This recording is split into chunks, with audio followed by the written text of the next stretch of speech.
ॐ पार्थाय प्रतिबोधितं भगवता नारायणेन स्वयं व्यासेन ग्रथितं पुराणमुनिना मध्ये महाभारतम् अद्वैतामृतवर्षिणीं भगवतीम् अष्टादशोऽध्यायिनीम् अम्ब त्वाम् अनुसन्दधामि भगवद्गीते भवदेशिनीम् वसुदेवसुतं देवं कंसचाणूरमर्दनं देवकी परमानन्दं कृष्णं वन्दे जगद्गुरुं मूकं करोति वाचालं पङ्गुं लङ्घायते गिरिं यत्कृपातमहं वन्दे परमानन्दो माधवम्। আচ্ছা, চট করে একজন এটার মানে বলুন তো। মুখং করতি বাচলম পঙ্গুং লঙ্ঘায়তে গিরিম যৎকৃপা তমহং বন্দে পরমানন্দ মাধব। বই না দেখে চট করে বলুন তো কেউ।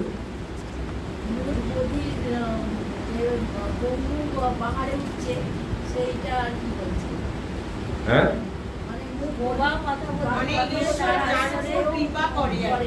একজন যে কেউ একজন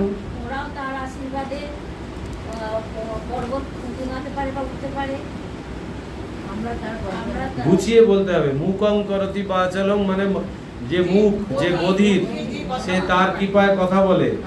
পঙ্গু, যে পঙ্গু, যার একটা পা নেই, দুটো পা নেই, সে পাহাড় পর্বত ডিঙোতে পারে।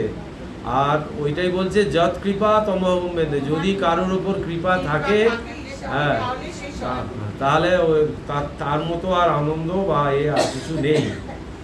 এগুলো একটু করে মানের সংস্পর্শে থাকতে হবে, নাহলে না বেকার পড়া হয়ে যাবে। আচ্ছা, 21 থেকে শুরু। শ্রী ভগবান উবাচ বাহ্য স্পর্শেশ্ব সপ্তাত্মা বিন্দতাত্মনি যৎ সুখম সব্রহ্ম যোগযুক্তাত্মা সুখম অক্ষয়ম অশ্নুতে যেহি সংস্পর্শজা ভোগা দুঃখ জনয় এবতে আদ্যন্তবন্ত কৌন্তেয় নাতেষু রমতে বুধৌ শক্লোতি হৈব যাশরুং প্রাক শরীরো বিমোক্ষণাৎ কামো ক্রোধোদ্ভবং বেগং সযুক্ত সুখী নরঃ যৌবন্ত সুখবন্ত রারাম তথান্তর্জ্যোতিরেব সযোগী ব্রহ্ম নির্বাণম ব্রহ্মভূতধিগচ্ছতি লভন্তে ব্রহ্ম নির্বাণম ঋষয়ো ক্ষীণকল্মষাঃ ছিন্নদ্বৈধাযতাত্মন সর্বভূতহিতে রতাঃ কামো ক্রোধো বিযুক্তানং জ্যোতিনাং যতচেতসং অভিতো ব্রহ্ম নির্বাণং বর্ততে বিদিতাত্মনঃ স্পর্শং কৃত্বা বহির্বাহ্যাংশ্চক্ষুশ্চৈবান্তরে ভ্রুবঃ প্রাণাপানৌ সমৌ কৃত্বা নাসাভ্যন্তরচারিণৌ যতেন্দ্রিয় মনোবুদ্ধির মুনির্মোক্ষপরায়ণঃ বিগতেচ্ছা ভয় ক্রোধ সদা মুক্ত এব সঃ ভোক্তারং যোগ্যতপসাং সর্বলোকমহেশ্বরং সুহৃদং সর্বভূতানাং গত্বা মাং শান্তিমিচ্ছতি।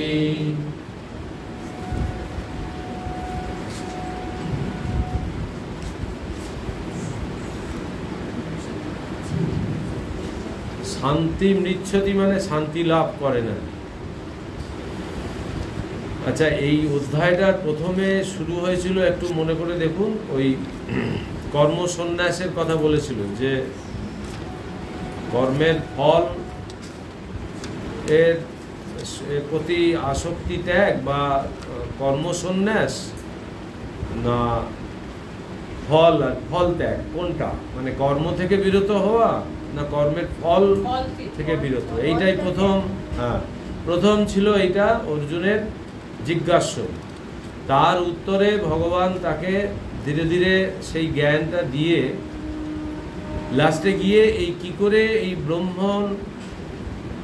মানে ব্রহ্ম সুখ বা ব্রহ্মানুভূতি কি করে লাভ করে এই কর্ম থেকে, সেইটা ভগবান এখানে দেখালেন। যে ধীরে ধীরে এই কর্মের ফল ত্যাগ করলে, অনাসক্ত হতে পারলে এবং সমস্ত ফল ভগবানের সমর্পণ করে যদি তুমি সেই অবস্থায় যাও, তখন যদি এই যে এখানে যেটা বললো যে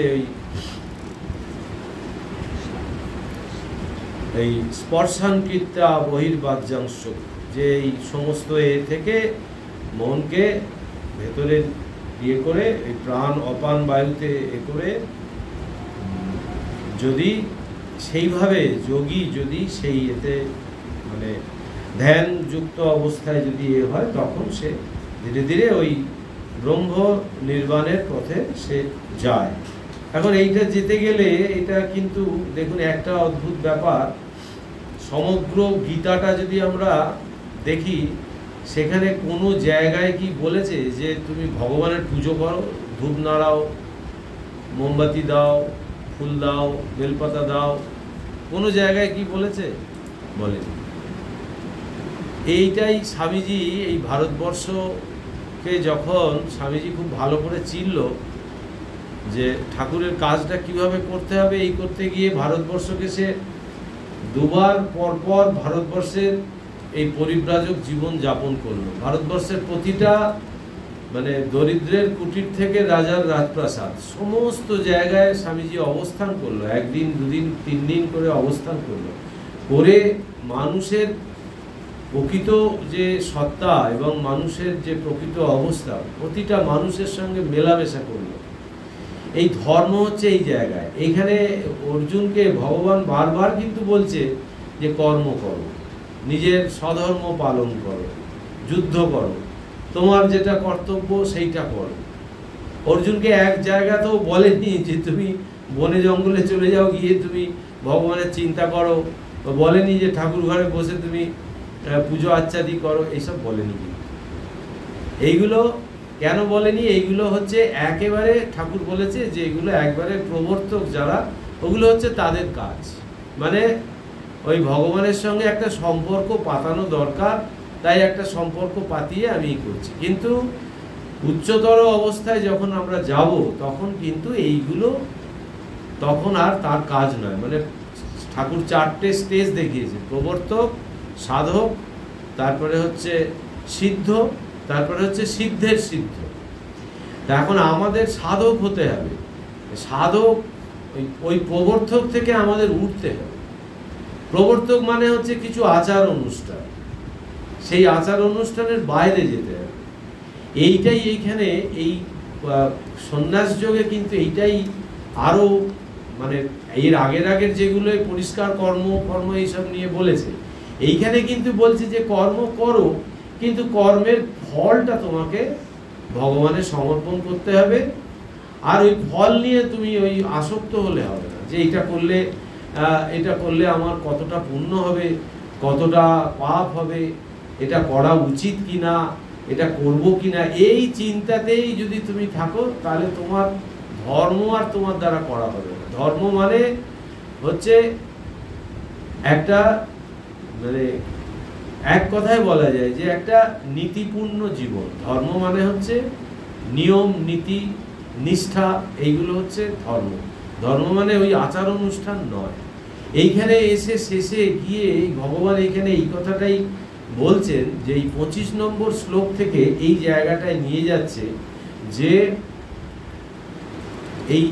এই যে সর্বভূত হিতে রতা, এই যে 25 নম্বর শ্লোকের লাস্ট কথাটা আছে সর্বভূত হিতে রতা, এইটাই হচ্ছে ধর্মের একেবারে চরম পরাকাষ্ঠা, যে আমার জীবনটা শুধুমাত্র আমার জন্য যেন না হয়, আমার জীবনটা আরো 10 জনের যেন 10 জনের কল্যাণে যেন আমার জীবনটা নিয়োজিত হয়। শুধুমাত্র আমি আমার যে জগৎ এইটুকুর জন্য কিন্তু আমার জীবনটা ভগবান আমাকে দেয়নি।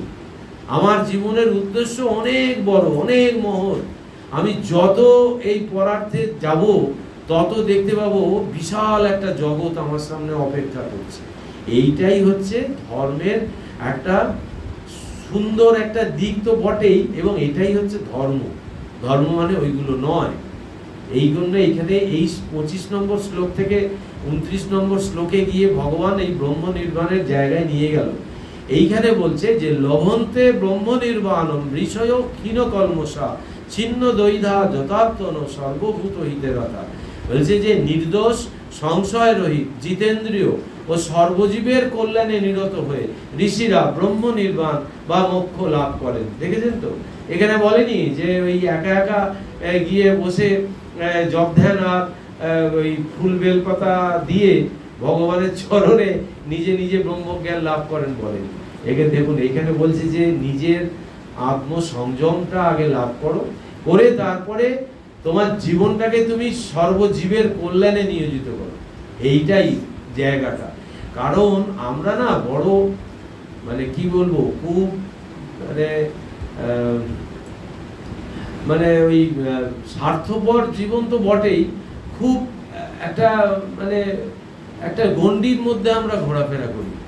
আমরা কিছুতেই না বাইরের মানুষের অবস্থার খোঁজ নিই না।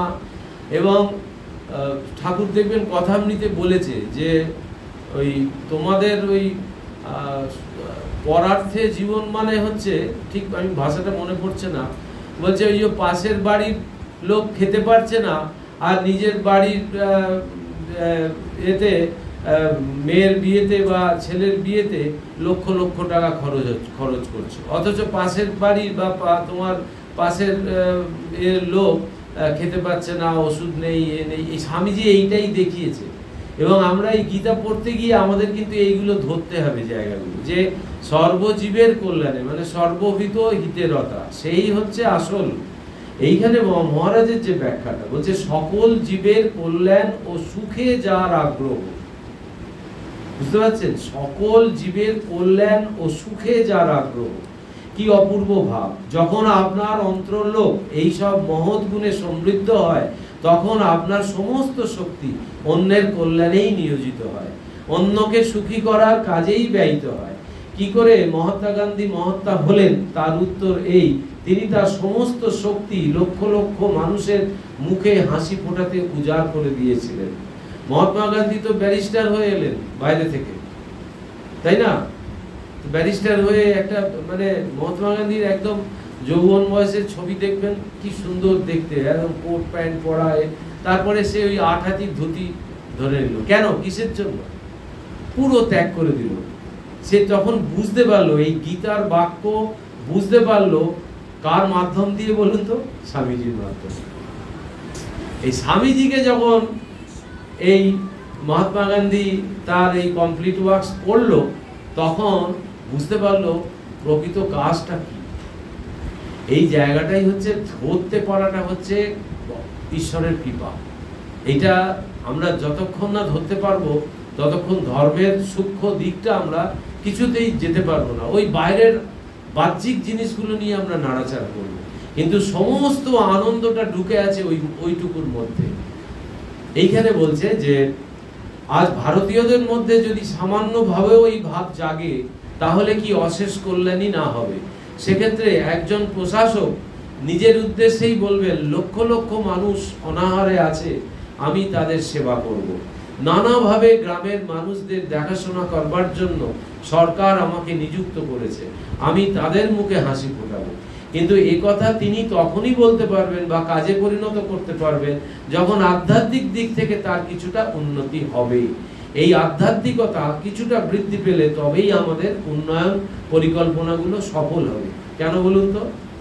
আমি যতক্ষণ না আমার ভেতরে যে আত্মবস্তু আছে আর ওই আমি যার সেবা করছি তার ভেতরেও সেই একই আছে, এই ফিলিংসটা, এই বোধটা যতক্ষণ না আমার আসবে ততক্ষণ কিন্তু ওইটা ওই আত্মপ্রচার হয়ে যাবে।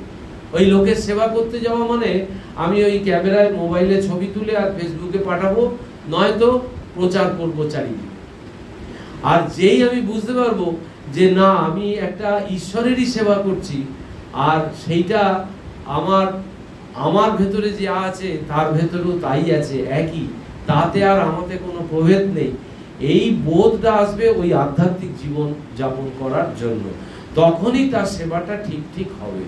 এইটাই হচ্ছে এই গীতার অপূর্ব একটা দিক। এইটা আমরা গীতা পড়তে গিয়ে আমরা প্রথম তো গীতা ওই লাল সালু দিয়ে মুড়ে ঠাকুর ঘরে তুলে রাখার ব্যাপার, আর প্রতিদিন ওতে ফুল জল দেয়া হচ্ছে, পড়বো না, আর মৃতদেহের উপরে চাপিয়ে দিলাম, এই ছিল গীতা।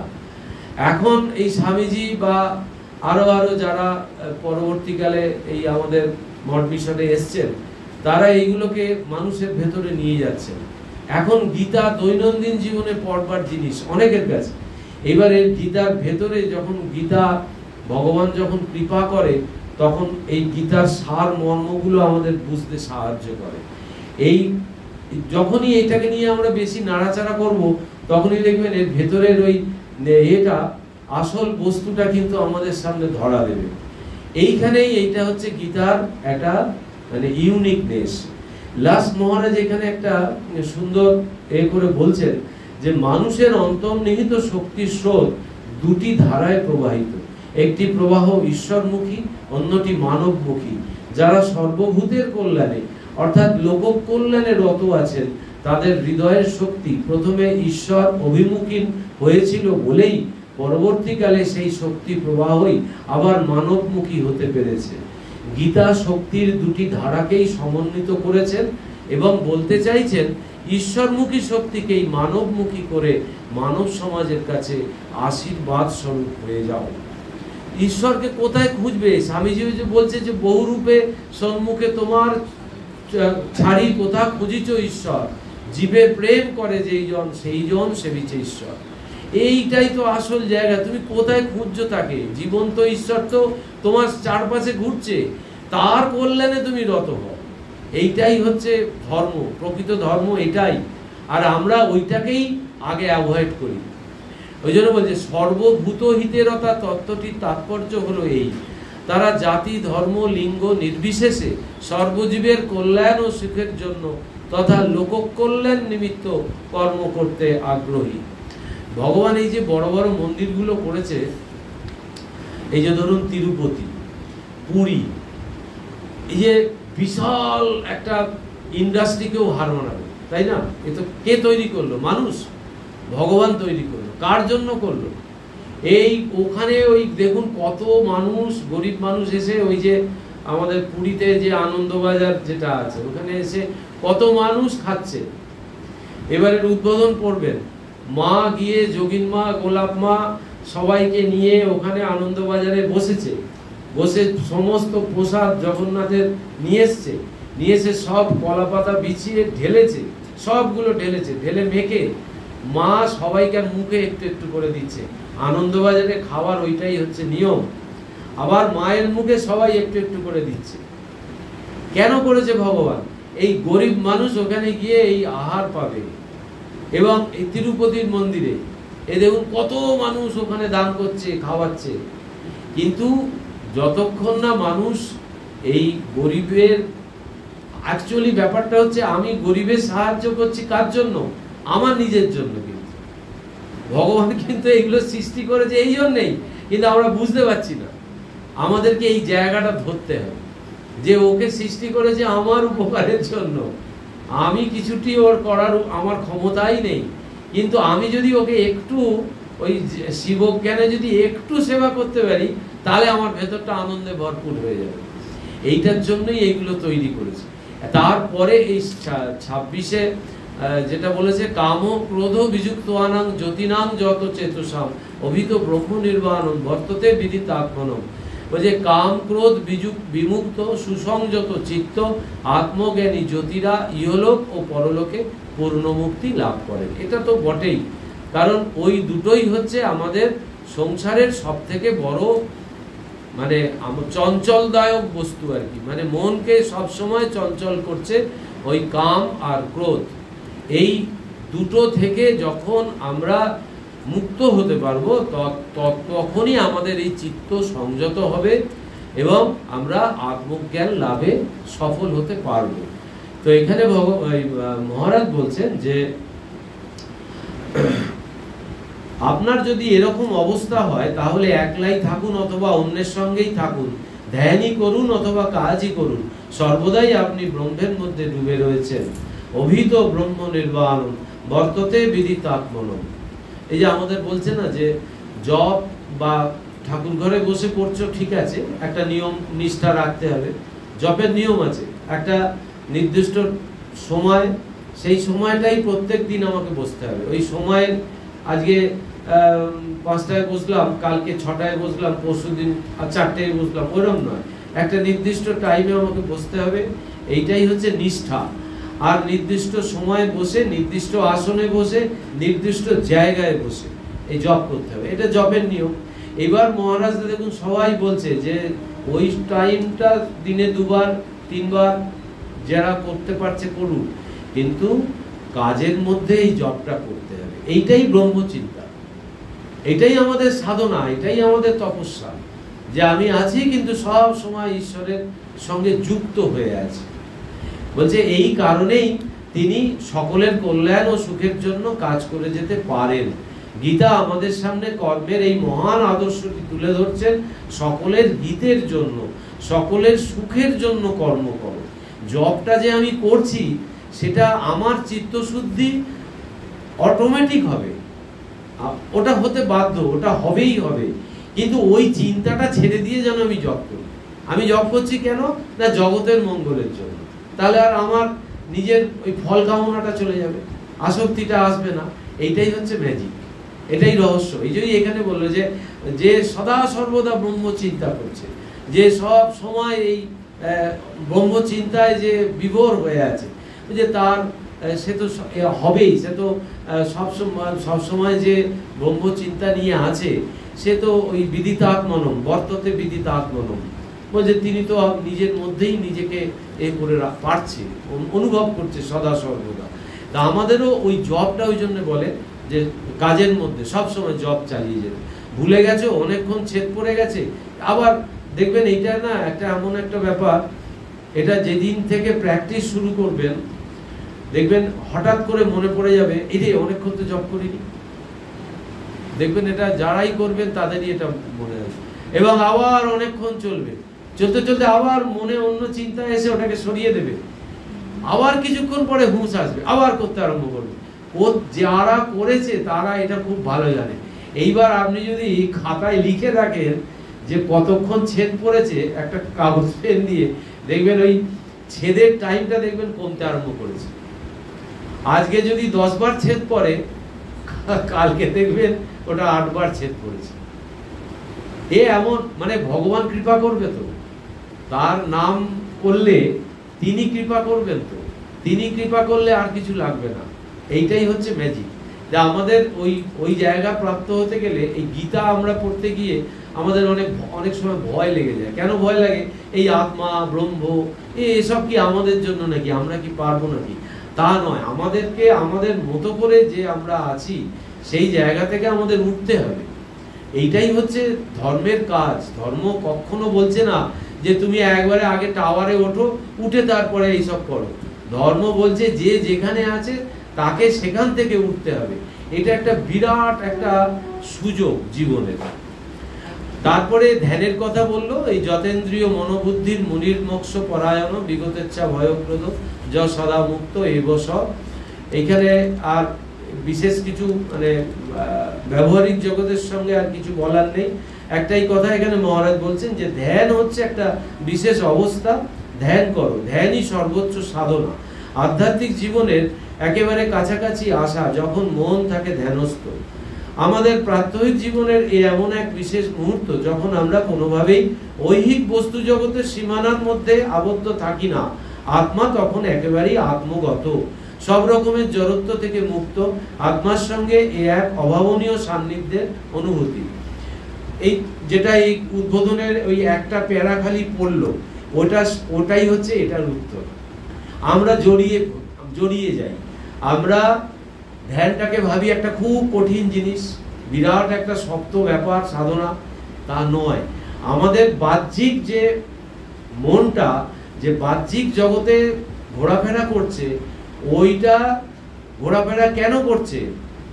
ওই যে মা ওই ব্রহ্মচারীকে পাঠিয়েছিল একটা কাজে, আর ব্রহ্মচারী ওই কাজটা করতে তার বেশিক্ষণ লাগেনি, কিন্তু সে আরো 5টা লোকের সঙ্গে কথা বলে এ করে জড়িয়ে পড়িয়ে ও আরো নিজের দেরি হয়ে গেছে। ওই জন্য বলছে এই কেঁচো করতে গিয়ে সাপ বেরিয়ে যাবে। এইটা হচ্ছে আমাদের সব সময়ের অভ্যাস।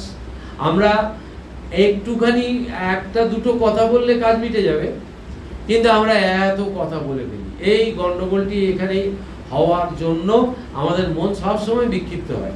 কারণ আমি যখনই একটা কথায় যখন মিটে যাবে, আমি যখনই বেশি কথা বলবো, ওগুলো সবই হয়ে যাবে কিছু বানানো, কিছু মিথ্যা আর কিছু কল্পনা। এবং আমি একদম অন্তর্জগতের কথা বলছি, এবং পরে আমি চিন্তা করব যে আমি এগুলো কি বললাম। ও মন ভাবাবে যে আমি তো মিথ্যা কথা বলেছি 2-4টে, আমি তো কিছু কল্পনা করে কথা বলেছি। এই আবার মন আবার চঞ্চল করছে, নিজেই নিজেকে চঞ্চল করছি।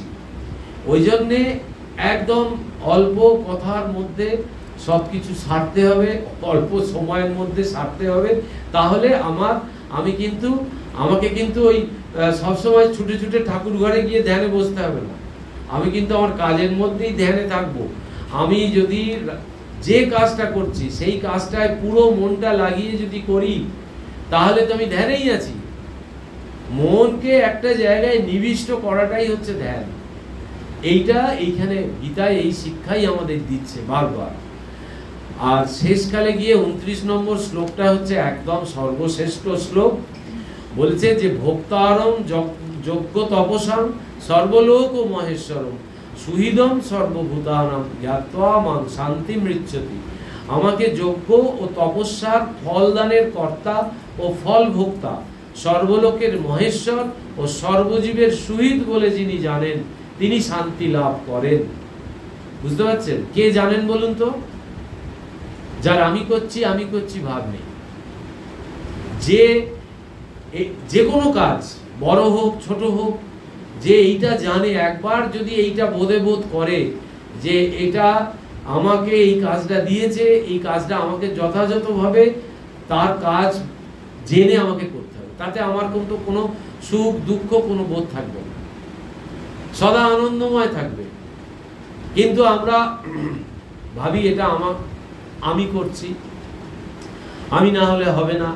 ওই কর্তা ভাবের জন্য আমরা এইটা মাথা থেকে আমাদের বেরিয়ে যায়, শরণাগতিটা আমাদের আসেই না। আমাদের ওই কর্তা ভাব জেগে যায়, অহংকার জেগে যায়, যার জন্য আমরা এটা ভাবতেই পারি না। কিন্তু আমি যদি যজ্ঞ করি, যজ্ঞ মানে যজ্ঞ মানে তো আহুতি দেয়া বা এমনি সাধারণত, কিন্তু যে কোনো একটা মানুষকে, একটা ক্ষুধার্ত মানুষকে যদি আমি তাকে খাওয়াই, তো সেটা যজ্ঞ। একটা যার পরনের পোশাক আশাক নেই, তাকে যদি আমি একটা ভালো পোশাক আশাক কিনে পরিয়ে দিই, ওটাও যজ্ঞ। সবই যজ্ঞ। পরার্থে যা কাজ হবে, ঈশ্বর বুদ্ধিতে যা কাজ আমি করব, সেটাই যজ্ঞ। এইখানে আমরা এটা ধরতে ভুল করি। যজ্ঞ মানে আমরা ওই ঘি ঢালাই আমাদের মাথায় সবসময় আছে। যজ্ঞ মানে ওই আগুন জেলে ঘি ঢালাটাই হচ্ছে যজ্ঞ, তা নয়। যজ্ঞ মানে আমি পরার্থে নিঃস্বার্থভাবে যে কাজ জগতের উদ্দেশ্যে, জগতের কল্যাণের জন্য করছি, সেটাই যজ্ঞ।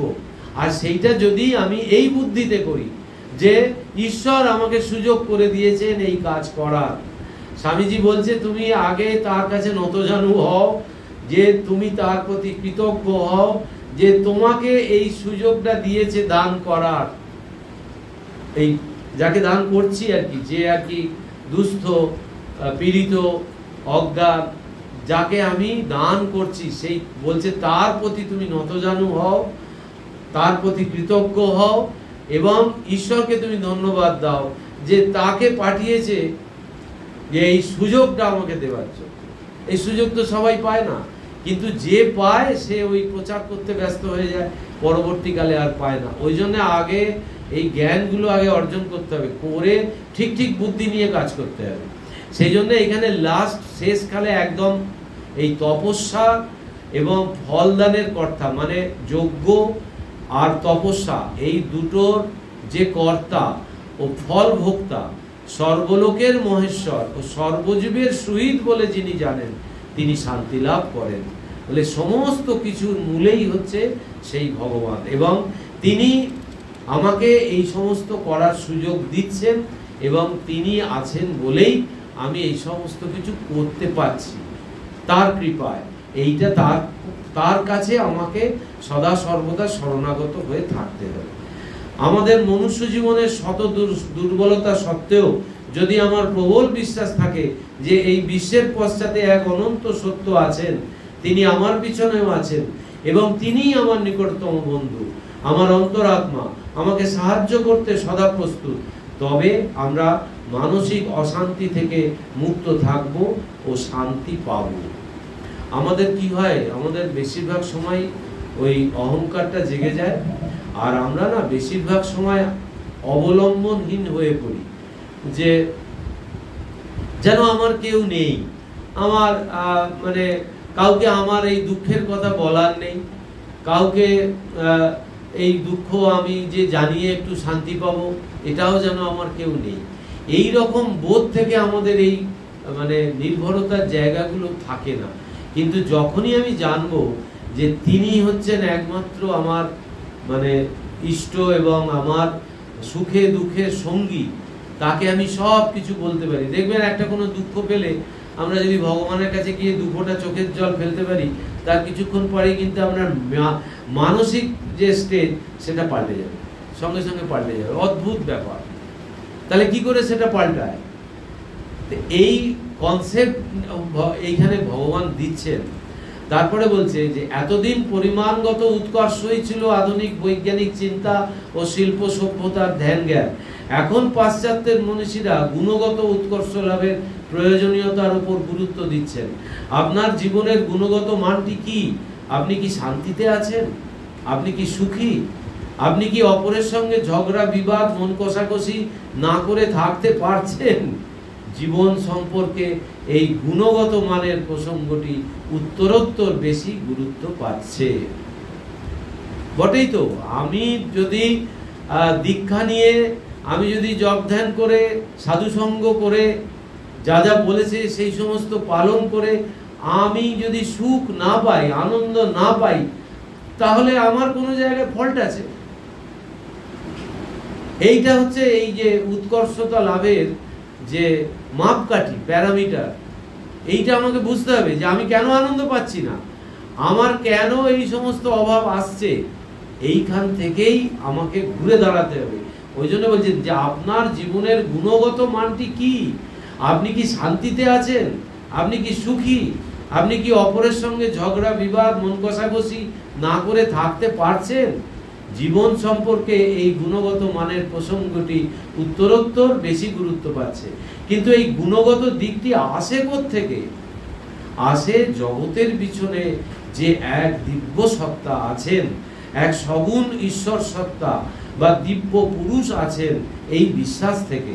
এবং যেহেতু আপনি মানুষ, এই ঈশ্বর আপনার কাছে ব্যক্তি রূপেই প্রকাশিত হন ও আপনার ডাকে সাড়া দেন।